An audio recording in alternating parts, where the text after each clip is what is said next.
Hello investors. इस video में मैं आपसे बात करने वाला हूँ top 3 best small cap mutual fund के बारे में। तो अगर आप म्यूचुअल फंड में एसआईपी करना चाहते हैं, specially small cap mutual fund में, तो ये जो वीडियो है वो आपके लिए काफ़ी ज़्यादा हेल्पफुल होने वाला है। इस वीडियो में मैंने ऐसे 3 स्मॉल कैप म्यूचुअल फंड के बारे में बताया है जो कि आपके लिए बेस्ट हो सकता है। लेकिन दोस्तों, उससे पहले समझ लेते हैं कि किस बेसिस पे मैंने इस 3 स्मॉल कैप फंड को सिलेक्ट किया है, जो कि आपके लिए जानना काफ़ी ज़्यादा ज़रूरी है। और भी काफ़ी सारे इंपॉर्टेंट चीज़ें मैं इस वीडियो में आपके साथ शेयर करने वाला हूँ। So before you invest in any type of small cap mutual fund, ये सारी चीज़ें आपके लिए जानना काफ़ी ज़्यादा ज़रूरी है। अदरवाइज आप इन्वेस्ट तो कर लोगे, लेकिन अगर आप इन चीज़ों के बारे में नहीं जानोगे तो हो सकता है कि आगे जाके आपके लिए जो नुकसान है वो हो सकता है। तो दोस्तों, ज़्यादा टाइम वेस्ट नहीं करते, जल्दी से आज की इस वीडियो को शुरू करते हैं।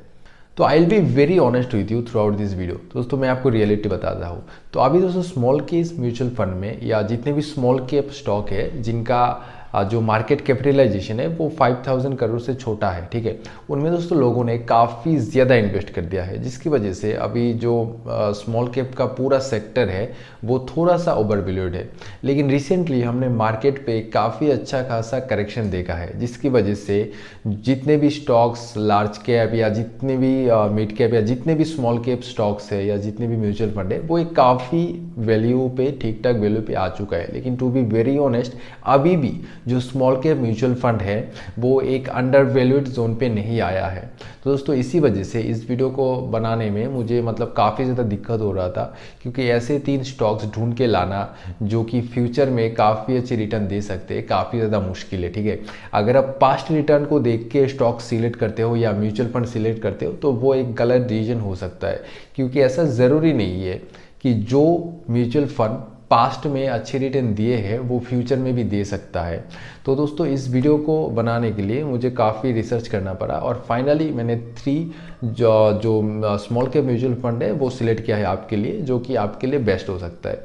तो सबसे पहले बात करते हैं दोस्तों सिलेक्शन क्राइटेरिया की, किस बेसिस पे मैंने जो पूरा 3 म्यूचुअल फंड है उसको सिलेक्ट किया है, ठीक है। तो सबसे पहले मेरा जो फर्स्ट प्रायोरिटी था वो था कंसिस्टेंट रिटर्न। तो एक दोस्तों चीज़ होता है, उसको कहा जाता है बीटा, यानी मार्केट जो निफ्टी 50 है वो अगर 1% गिरता है तो उस हिसाब से जितने भी स्टॉक या म्यूचुअल फंड है वो कितना परसेंट गिरेगा, सिंपल शब्दों में। तो मैंने दोस्तों कोशिश किया है बीटा या वॉलेटिलिटी, आप जो भी कह लीजिए उसे, जितना कम हो उतना बेटर, ठीक है। और दूसरी चीज़ दोस्तों, मैंने यहाँ पे रिस्क एडजस्टेड रिटर्न को मैंने देखा है।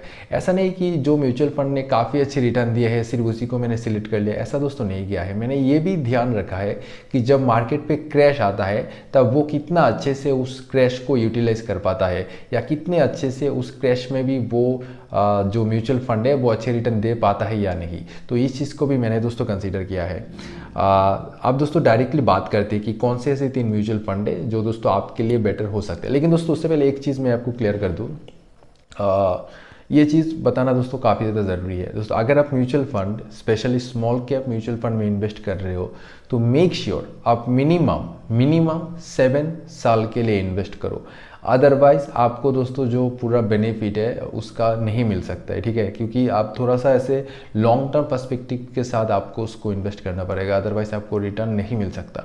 दूसरी सबसे इंपॉर्टेंट चीज़ जो कि आपको पता होनी चाहिए, आप दोस्तों मिनिमम 20% या मैं कहूँगा एटलीस्ट 30% का रिस्क लेने के लिए रेडी रहो, क्योंकि दोस्तों मार्केट अभी काफ़ी नीचे गिर रहा है और किसी को भी नहीं पता कि मार्केट कितना नीचे गिर सकता है। तो ये भी हो सकता है कि मार्केट 30% अगर मतलब जो म्यूचुअल फंड में आप इन्वेस्ट कर रहे हो उसका जो ये वैल्यू है वो 30% भी गिर सकते हैं। तो उसके लिए भी दोस्तों मैं आपको कहूँगा कि आपको रेडी रहना चाहिए। तीसरी चीज़ दोस्तों मैं आपको बताना चाहूँगा कि अभी दोस्तों जो लमसम करना थोड़ा सा रिस्की हो सकता है, क्योंकि मार्केट नीचे जा रहा है। तो इस हिसाब से जो बेस्ट चीज़ आप कर सकते हो वो है दोस्तों एसआईपी। आप अपना एसआईपी दोस्तों इन 3 म्यूचुअल फंड में स्टार्ट कर सकते हो।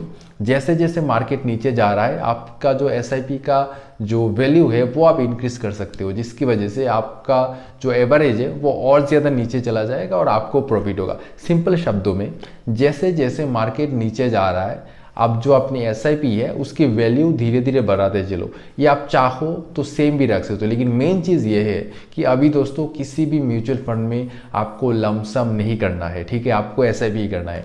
अब दोस्तों बात करते हैं कि कौन से ऐसे 3 म्यूचुअल फंड है जो कि आपके लिए दोस्तों सही हो सकते हैं। तो मेरा जो पर्सनल फेवरेट म्यूचुअल फंड है वो है दोस्तों Nippon India small cap fund, ठीक है। इसने दोस्तों 3 साल का सालाना जो रिटर्न है वो 22.1% का दिया है, जो कि मेरे ख्याल से एक डिसेंट रिटर्न है। नेक्स्ट दोस्तों जो स्मॉल कैप है वो है दोस्तों एसबीआई स्मॉल कैप फंड, और इसने दोस्तों दिया है 15.22% का CAGR लास्ट 3 ईयर का जो सालाना रिटर्न है वो 15% है, जो कि थोड़ा सा कम है। दोस्तों मैं जैसे कि मैंने इनिशियली वीडियो में बताया है, मैंने पास्ट रिटर्न को देख के नहीं लिया है।